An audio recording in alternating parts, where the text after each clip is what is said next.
May pagtaas po ng presyo ng LPG simula po ngayong araw sa gitna naman ng malikot na presyuhan ng petrolyo na maaaring masundan ng kakarampot na rollback sa Martes. Pupulungin po ng LTFRB ang mga transfer group para pakinggan ang kanilang mga hirit na taas pasahe. Nakatutok si Bernadette Reyes. Ang petrolyo sa susunod na linggo may kakarampot na bawas presyo. Hanggang lagpas piso kada litro sa gasolina at hanggang 50 sentimo sa diesel ayon sa source sa oil industry. Matapos ang 5 magkakasunod na linggong tumataas ang presyo ng produktong petrolyo, maaaring bumabayan sa darating na Martes. Yun nga lang, maliit ito kumpara sa itinaas ng presyo, kaya naman hindi raw ito ramdam ng mga motorista. Parang niloloko lang. Babas, sentavos na, taas, 10. Walang kwenta yun, ma'am. Sentabo lang eh. Pwede, 5 pesos, 10 pesos, ganun pwede. Eh kung sentabo, wala rin yun.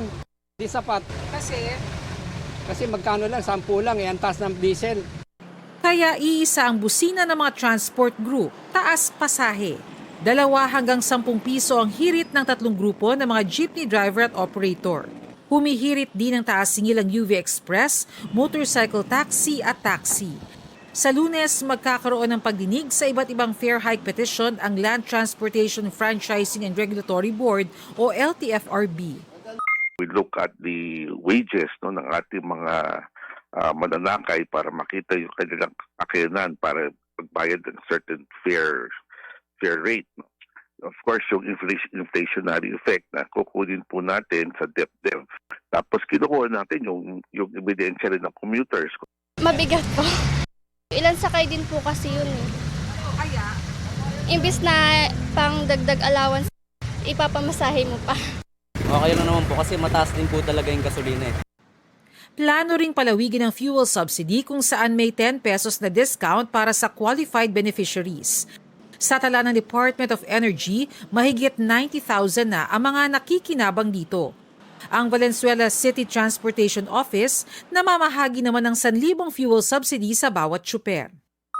Sang-ayon po kami dyan, pero sana at the same time, ipatupad din yung fare increase kasi mas direct ang kita ito sa aming mga drivers.